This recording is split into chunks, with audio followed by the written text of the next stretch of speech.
In 2019, I read this book about how to get rich without hating your life. It's called The 4-Hour Work Week. In the book, there's an exercise, there's an activity that they tell you to do. And it was to go on 1 week without watching any news. The purpose of this is to not be distracted.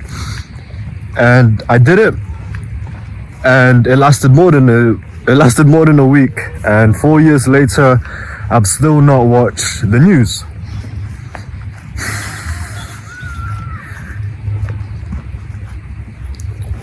The reason for that activity in the book is because news is negative, and when you hear news, you can't really do anything. You can't help the people who are getting killed or are hungry on the other side of the world, and you can't help.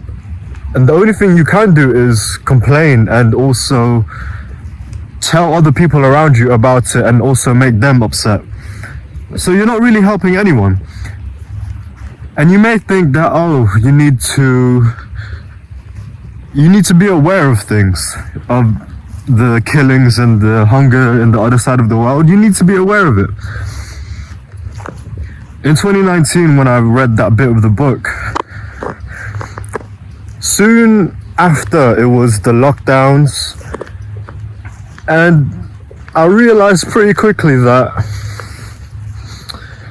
I didn't need to watch the television to know about the lockdowns and the C word, and you didn't have to watch the TV to find out about those things. And the point in that book was made before the lockdowns and stuff. But the point of it is, if something is that important, that life-threatening, that you need to know, you're gonna find out about it. Regardless of if you consume the news or not, you're going to find out about it. And I'm glad I listened to that bit of the book.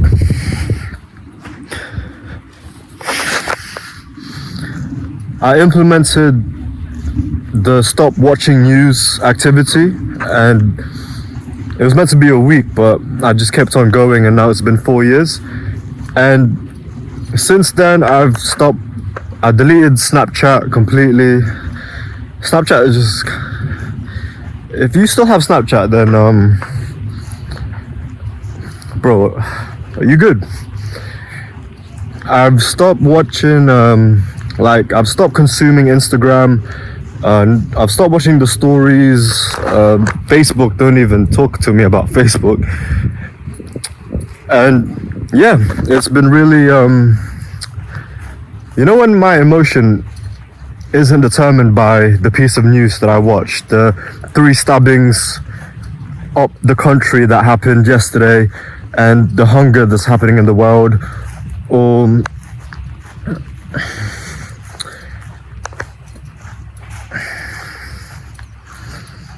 and I don't want to just watch the news. I don't want to not just stop consuming for the sake of not consuming. I feel like I have more to offer in this world, and that's going to be a difficult thing to do when I can't even sit down on my desk for 30 minutes because I'm distracted by the hot Instagram girls, the video games, the bad food that I ate last night. If I'm distracted and limited by the modern distractions of this world, then I can't accomplish a good life that I want. So by taking away these distractions of news, especially when these killings, these stabbings that you're hearing about, you really can't do anything. What are you gonna do? Raise awareness? And what's that gonna do?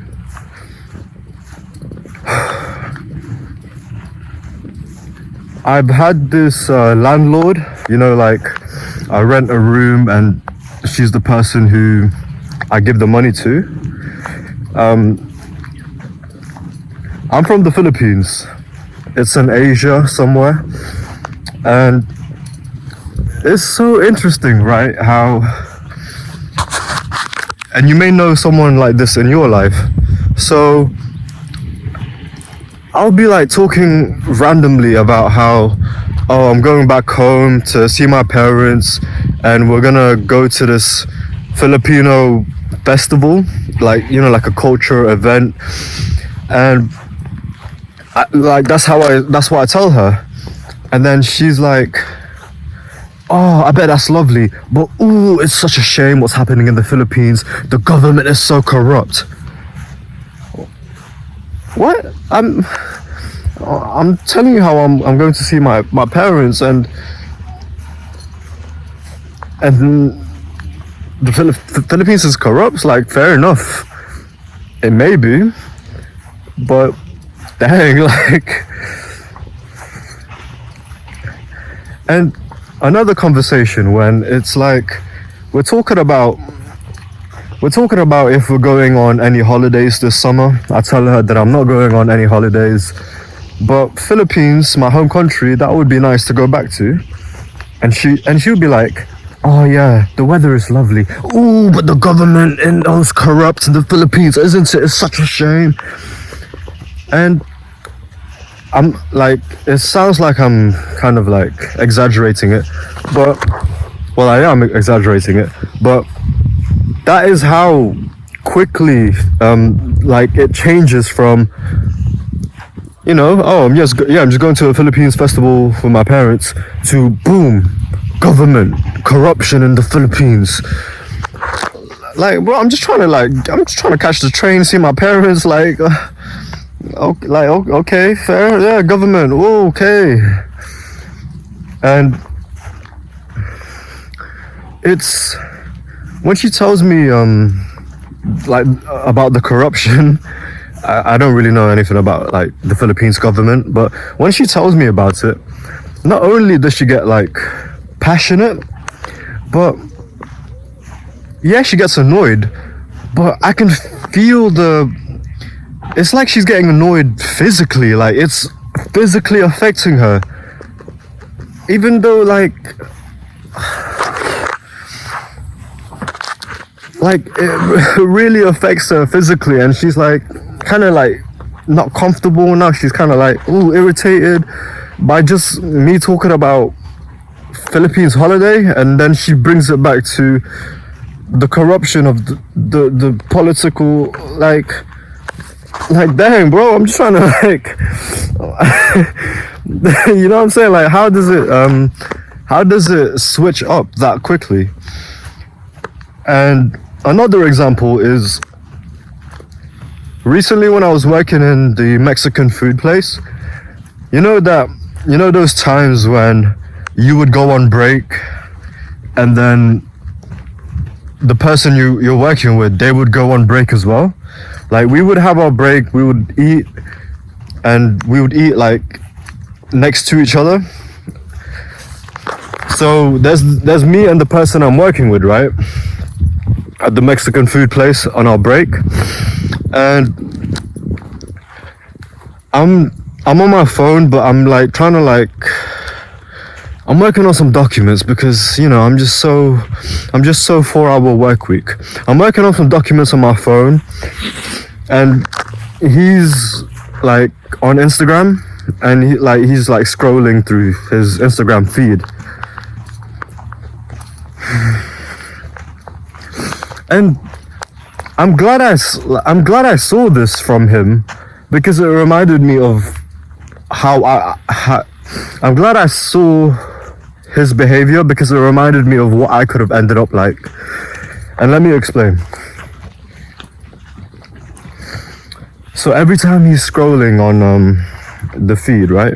Every time he scrolls, for each post is triggering. Each post is like triggering for him to the point where, so imagine, yeah, he reads something about, I don't know, a sports contract being signed, you know, like a football contract. He reads that, and then out loud he'll be like, what? He's getting paid that much? He's not even that good. What are you on about? Like, he's getting triggered he's getting upset about this Instagram post about a footballer signing a big money contract. And then he swipes to the next post. What? Oh my days, what? No, wait, no, this is not right. What? And again, I'm a bit exaggerating, but he is saying this out loud. For me, like, I'm hearing this right next to him, right? And then he scrolls to the next post, and it's about like a celebrity gossip. And he's like, what? Oh my days, bro, have you seen this? Have you seen this? And I'm like, bro, give me one moment. Like, yeah, like, I only got 30 minutes. Like, dang, bro, like, sorry, like, the bugs in that, bro. So yeah, literally every scroll, it's like, it's different things.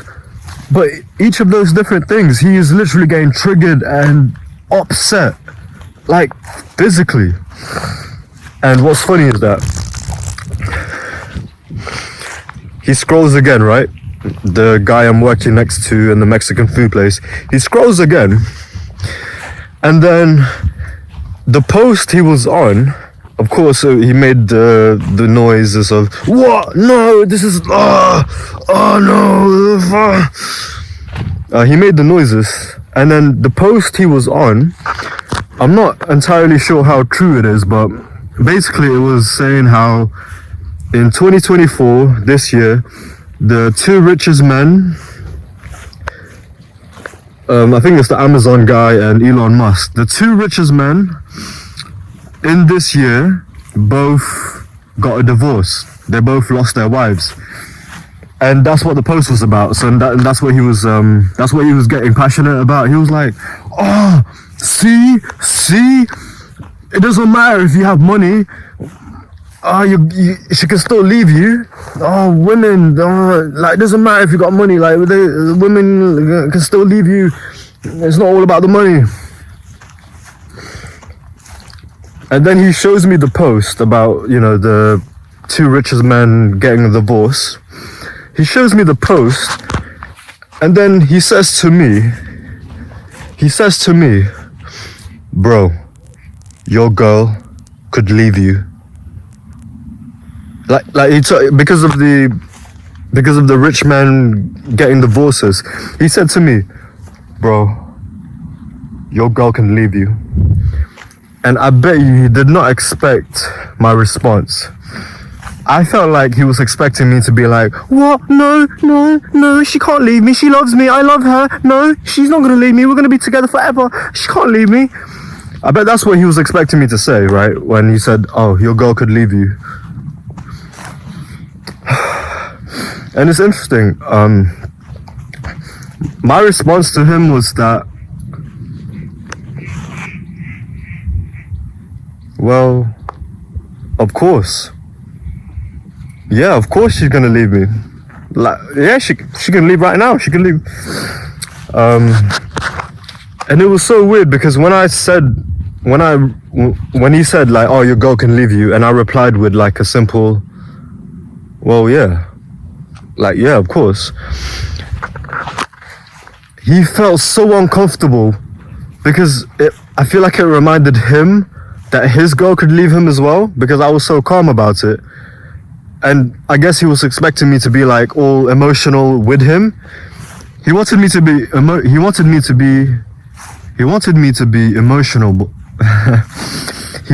be emotional with him. Expecting me to be like, what? No, I love her. She can't leave me. No, we're together forever. But because I was like, yeah, bro, of course you could. Of course, like, a woman can leave you. Like, of course. And when I said it like that, he got so uncomfortable, like, what, see, it's not all about the money and like, bro, it's just, obviously there's many things to gather from that, which is like how emotionally he'd switch up for every post, and also, well, I think that's it, to be honest, like how emotionally he switched up for every post, because I didn't get his point about how, oh, you're rich, so it doesn't matter. your woman can leave you anyways, even though if you're rich. Mate, your woman can leave you and you're broke. What are you on? Like, what are you on about, mate? Like, especially when you can't take these people seriously. You know, when they're emotional. It's funny because when you're emotional, that increases your chances of your woman leaving you. Isn't it funny? And he's telling me about how, he's telling me about how, money doesn't matter. Billionaires getting divorced. See, it could happen to you. It could happen to you. Yes, I know it could happen to me. What are you doing about it? What are you doing about it? Getting emotional on Instagram.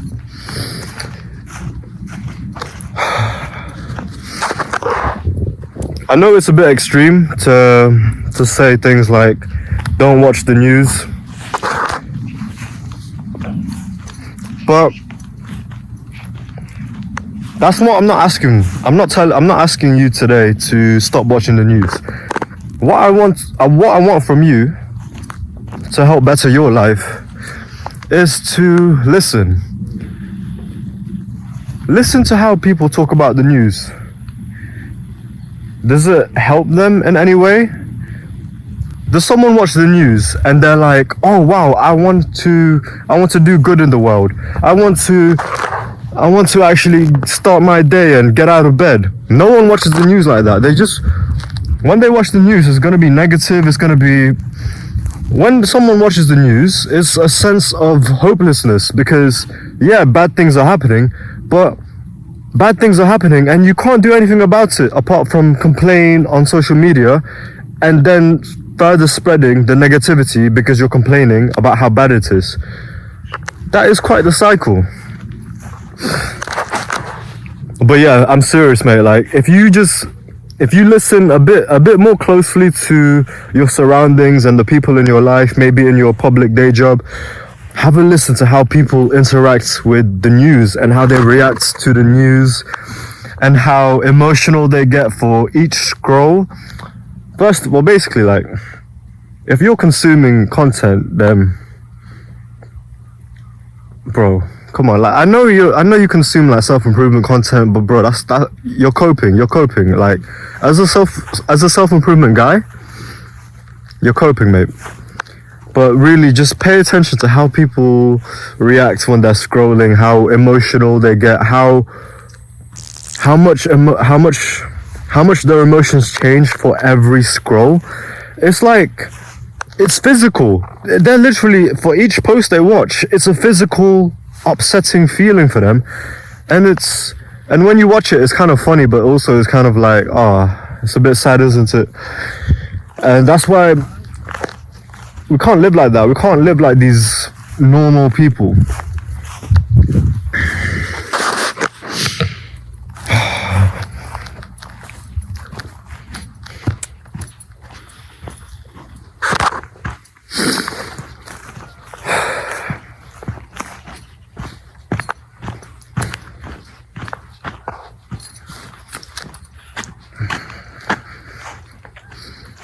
So the point of not watching the news for my life personally is so I can concentrate.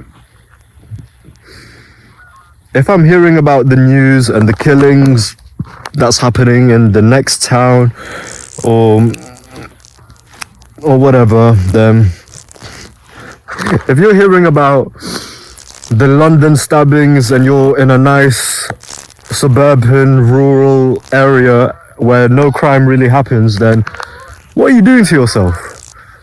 It's good to be aware, yes, but there's a point where you can know too much, and then you know too much, and then you feel hopeless because you can't help with the bad that is happening in the world, and then you spread more negativity by talking about how bad that is in the world. When really, you're just in the countryside and fingers crossed, I don't think any stabbings is going to happen right now, but the point of me to not watch the news is so I don't be distracted, and the thing that I want to focus on is to become rich, to retire my girlfriend and parents, and that is worth so much more than being triggered and upset by the news. Thank you for listening. I appreciate you for being with me on this walk.